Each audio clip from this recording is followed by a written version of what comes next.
साधारण को असाधारण बनने में वक्त लगता है।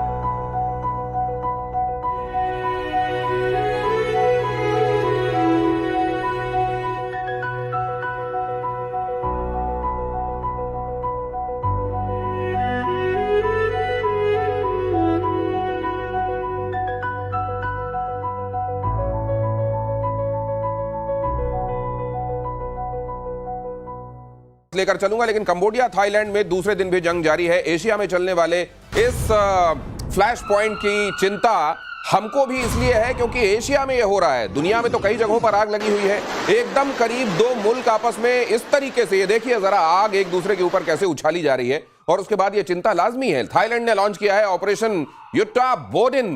कंबोडिया पर जबरदस्त जमीनी और हवाई हमला किया गया है। करीब 209 किलोमीटर के दायरे में 6 जगहों पर गोलीबारी हुई है। लग रहा था कि ये थोड़ी देर के लिए कुछ शुरू हो गया है, शायद जल्दी शांत हो जाएगा, लेकिन मेजर गौरव ये दूसरे दिन भी, और ये चिंताजनक तस्वीरें हैं। ये देखिए ग्रैड फायर कर रहे हैं आपके स्क्रीन पे। हाँ? जो वो लगातार मिसाइल्स गई हैं वो ग्रैड है। और कितना अच्छा दृश्य, हमें तो देखकर अच्छा लगता है। अब जिस पे गिरती है बेचारे उससे पूछो कि तुम्हें कैसा लगता है, लेकिन हमें तो देख के यहाँ पे अच्छा लगता है। एनीवे, तो ये बीच में जो लड़ाई हुई है इसके एक बहुत खूबसूरत वाकया है। हेड ऑफ स्टेट, वो जो लेडी शिनवत्रा थी, उनकी बात हुई कंबोडिया के हेड ऑफ स्टेट से।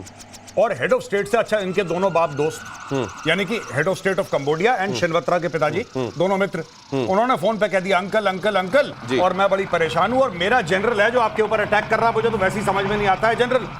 अंकल ने लीक कर दी कॉन्वर्सेशन, अंकल ने रिकॉर्ड करी, और अब उसकी नौकरी चली गई प्रधानमंत्री की, जो कंबोडिया की है, उसकी नौकरी चली गई। अब जो दूसरे लोग आए हैं वो कह रहे हैं साहब छोड़ेंगे नहीं। अब उनको पॉलिटिकल एक हुक मिल गया ना, तो अब वो कह रहे हैं हम छोड़ेंगे नहीं। तो वहां पे देव बमबारी, देखिए ड्रोन का इस्तेमाल हुआ भाई साहब, F-16 का इस्तेमाल हुआ है, आपके ग्रैड का इस्तेमाल हुआ है, यानी कि आर्टिलरी का इस्तेमाल हुआ है, हर किस्म की चीजों का इस्तेमाल हुआ है। और वहां पे स्मॉल आर्म्स फायर का भी इस्तेमाल हुआ है, यानी कि राइफल मशीन गन भी चल रही है वहां पे, सब कुछ चल रहा है। मतलब ये और एस्केलेट करेगा क्या?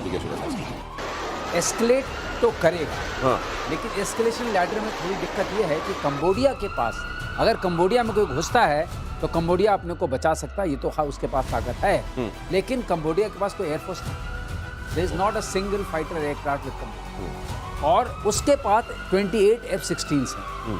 एक का आपने देखा किस तरीके से उन्होंने धमाका किया है, तो ये एसिमेट्री है। और उनकी जो सेना है वो बहुत मजबूत है, कंबोडिया की उतनी नहीं है। और जो आर्म्स हैं और जो एम्युनिशंस हैं वो ग्रैड है, लेकिन उसके अलावा बाकी चीज़ों की कमी है। कंबोडिया चाइना सपोर्टेड है और वो US सपोर्टेड है। तो ये एक तरीके से अब अगेन प्रॉक्सी वॉर आप कह सकते हैं बिटवीन चाइना एंड US की कौन डोमिनेट करेगा। और ये भी देख लीजिए आप कि अंकल केवल रिश्ता नहीं होता, एक चिप्स भी होती है आप जानते हैं, और साथ में परेशानी की वजह भी होती है जो यहाँ पर हो गई है। आगे देखिए कि पाकिस्तानी नेता अली अमीन गंडापुर, उनका कबूलनामा, गुड तालिबान के नाम आतंकियों को पाल रही है ISI। गुड तालिबान के नाम पर आतंकियों को पाला जा रहा है ISI की तरफ से। आतंकियों को ISI ने पुलिस से छुड़ाया, गुड तालिबानियों को वर्दी पहनाकर कश्मीर भेजा जाता है ISI की तरफ से। खैबर पख्तूनवा के मुख्यमंत्री हैं अली अमीन गंडापुर। सुन लीजिए, ये है दुनिया ये कह रही है कि आप कम से कम टेररिज्म के मामले में गुड बैड बंद कीजिए, terrorism is at the end of the day terrorism. लेकिन पाकिस्तान नहीं साहब, अब ये इनका है कि जब ये सारे के सारे एक ही थाली के चट्टे बट्टे हैं पाकिस्तान में, ये एक ही नैरेटिव का गाना गाते हैं, लेकिन जब कहते हैं ना जब बकरा कटेगा तो बटेगा, जब किसी को मिलता नहीं है फिर ये बकवास करना शुरू कर देते हैं, या फिर पोल खोलना एक दूसरे की शुरू कर देते हैं। अब अमीन अली गंडापुर क्या रहा है, आपने ध्यान से सुना? अमीन अली गंडापुर ये कह रहा है कि साहब ये जो गुड तालिबान और बैड तालिबान है, इसमें गुड तालिबान कौन है? जो पाकिस्तान की तरफ है। बैड तालिबान कौन है? तहरीक तालिबान पाकिस्तान, जो पाकिस्तान को ठोक रहा है। तो दो तालिबान है, साफ सीधी बात है। पाकिस्तान यानी कि खुद ये कह रहा है मुख्यमंत्री खैबर पख्तूनख्वा की पाकिस्तान का दोहरा रवैया दोगला है। पाकिस्तान खुद कह रहा है आपने मुझसे। दिनेश, कम से कम गौरव एक बात से तो तसल्ली हुई कि उनका अपना मुख्यमंत्री कह रहा है भाई गुड तालिबान है तो वर्दी पहनाओ। भी कह रहे थे ना, अगर ये वाकई तुम्हारे जिहादी इतने जोश वाले हैं, जज्बे वाले हैं, वर्दी पहनाओ, लड़ने के लिए आओ। ये पीछे वाले वार क्या करते हो कि पटाखा फोड़ा और भाग गए, ये नहीं करना है। वो खुद कह रहा है वर्दी पहनाओ, भेजो लड़ने के लिए, सीमा भेजो। गुड तालिबान को अपनी फौज का अंग घोषित करो और उसको भेजो, बिल्कुल घोषित रूप में आओ, वर्दी पहनाओ। वो वर्दी नहीं पहना रहे हैं क्योंकि लड़ने की ताकत नहीं। जो वर्दी नहीं पहन रहा है इसका मतलब उसके अंदर लड़ने की ताकत नहीं है। यूनाइटेड के वार करने वाला है। पाकिस्तान का रोल इस समय जो वहां चल रहा है, आतंकवाद के खिलाफ कौन लड़ेगा? पाकिस्तान लड़ेगा। और वहां क्या चल रहा है? अली अमीन गंडापुर खुद बता रहे हैं, मुख्यमंत्री, हाँ, उनके अपने मुख्यमंत्री बता रहे हैं। और इसके बाद भी अभी दुनिया को बहुत कुछ समझना है, पाकिस्तान उनके समझ में नहीं आ रहा है, इतनी जटिल चीज है। बहरहाल बीजिंग में असीम मुनीर की घोर बेइज्जती हुई है। पाकिस्तान में रहने वाले चाइनीज की सुरक्षा को लेकर फटकार लगाई गई है। वांग यी ने सीधे सीधे समझ लीजिए कि कॉलर पकड़ ली है मुनीर की। पाकिस्तान में रहने वाले जो चाइनीज हैं, उनके जो एस्टेब्लिशमेंट हैं, उनकी जो कंपनीज हैं, उनको लेकर फटकार लगाई है कि कर क्या रहे हो हमारी सुरक्षा के लिए। चीन के विदेश मंत्री ने कहा असीम मुनीर को कि अब बताओ निर्णायक रूप से करोगे। असल में चाइना को यह लगने लगा है कि अमेरिका का इन्फ्लुएंस एक बार फिर से पाकिस्तान पर बढ़ रहा है, चाइना के हितों की अनदेखी हो रही है, और इसीलिए इस तरह बुला के तलब करके फटकारा गया है असीम मुनीर को। फील्ड मार्शल असीम मुनीर। भाई साहब, असीम मुनीर इस बार जलील नहीं हुआ, वो जलील हुआ है। दोनों में फर्क है। वो जलील हुआ है, जैसे उत्तर प्रदेश में बोलते हैं कि जलील हुआ, एकदम जलील नहीं हुआ वो। अब इशू ये है कि करीब 30 से लेकर 35 अरब डॉलर इन लोगों ने चाइना पाकिस्तान इकोनॉमिक कॉरिडोर में डाल दिए चीनियों ने। अब वो पैकअप हो गया, सी पैक हो गया, पैक बंद हो गया, सी पैक हो गया। अब सी पैक के पैक होने के बाद अब इन लोगों ने बोला कि सी पैक क्यों पैक हो गया।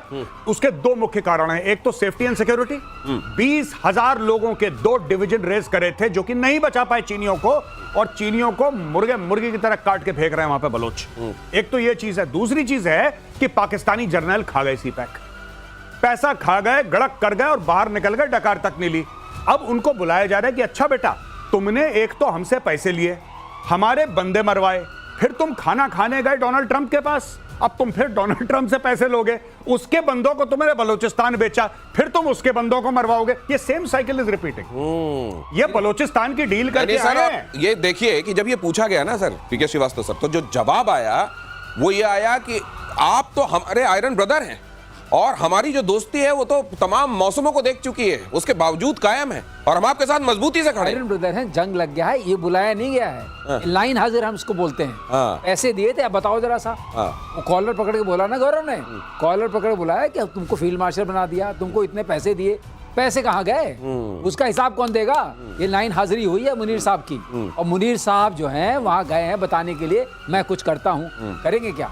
करना कुछ नहीं है। सी पैक होकर सी में चला गया है। और मुझे वो बैडमिंटन का फिल्म, वो सीक्वेंस याद आ रहा है जो एक गाने में फिल्म आया गया था, हो गया दिन ढल गई शाम जाने दो, वो वाला जो है उसमें टक टक। अभी मुझको लगता है असीम मुनीर इधर से चाइना और उधर से ट्रम्प, ये इनका टक टक चलेगा।